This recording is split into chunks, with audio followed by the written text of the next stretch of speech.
1, 2, 3. Baiklah.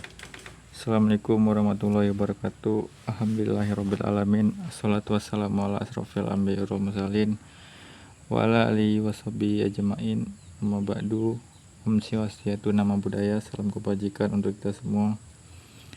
Baiklah, pada pertemuan kali ini saya dengan NIM C0D024032 akan mempresentasikan materi melalui PPT ini dengan judul Pajak Penghasilan Pasal 22 atau PPh 22. Mohon perhatian teman-teman agar dapat menyimak dan semoga ilmu yang saya presentasikan dapat diterima. Oke, langsung saja kita mulai. Kita mulai dengan pengertian PPh Pasal 22. PPh Pasal 22 adalah pajak yang dipungut oleh pihak tertentu atau bukan oleh orang yang menerima penghasilan langsung. Saat terjadi itu kegiatan perdagangan barang, sederhananya pajak ini dipungut ketika ada transaksi jual beli barang tertentu, terutama barang yang dijual ke atau oleh pemerintah, BUMN atau badan jasa usaha tertentu. Jadi bukan seperti pajak gaji atau penghasilan yaitu PPh 21, tapi pajak atas kegiatan jual beli barang. Dia bukan seperti PPh pasal 21 ya, ini lebih spesifik yaitu tentang kegiatan jual dan beli. Oke, selanjutnya, siapa yang memungut PPh pasal 22? Yang memungut pajak ini bukan petugas pajak, tapi pihak tertentu yang ditunjuk oleh pemerintah, seperti bandara pemerintah, misalnya ketika instansi pemerintah membeli barang, BUMN atau BUMD yang membeli barang, bank devisa atau direktur jenderal bea dan cukai jika barang impor, perusahaan industri tertentu misalnya industri semen, rokok, baja otomotif, dan menjual produknya ke distributor.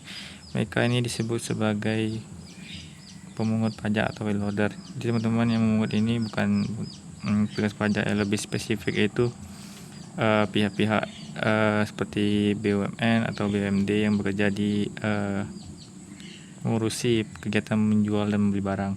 Itu lanjut. Siapa yang dikenakan pajak ini?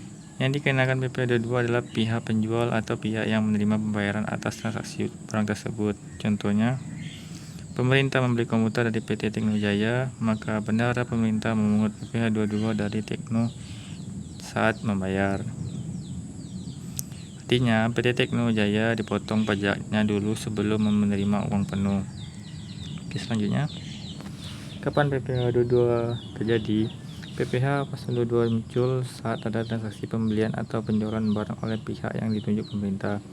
Misalnya saat pemerintah membayar pembelian barang, saat barang impor masuk ke Indonesia, saat industri besar menjual produk ke distributor. Oke, selanjutnya, tujuan PPh pasal 22. Tujuannya agar pajak bisa dipungut lebih cepat sebelum perusahaan membuat laporan tahunan. Dengan begitu, pemerintah sudah punya uang muka pajak dari aktivitas perdagangan. Jadi bisa dikatakan PPh 22 adalah uang pajak yang sifatnya dipungut di muka. Oke, selanjutnya, besarnya tarif asal presentasi PPh pasal 22. Tarifnya berbeda-beda tergantung jenis transaksi, antara lain yang pertama ada impor barang, bea cukai sebesar 2,5 sampai 7,5 dari nilai impor. Pembelian barang oleh pemerintah 1,5 dari harga pembelian, tidak termasuk PPN. Penjualan hasil industri semen, baja kertas, rokok, otomotif sebesar 0,25% sampai 0,3% dari harga jual. Penjualan BBM, gas, pelumas oleh perusahaan minyak negara sebesar 0,3 sampai 2,5% dari harga jual. Penjualan dan terakhir penjualan hasil lelang dan barang tidak bergerak sebesar 1,5%. Jadi ini paradigma bervariasi teman-teman, tinggal teman-teman cocokkan saja sesuai apa dia ada di soal.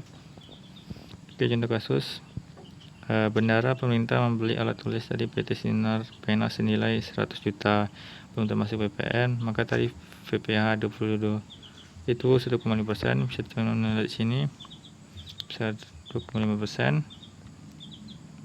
Maka PPh 21 adalah 1,5% dikali 100 juta dapat 1.500.000. Artinya pemerintah hanya membayar 98.500.000 keperluannya, sedangkan untuk PPh 22 nya yaitu sebesar 1.500.000 disetor ke kas negara.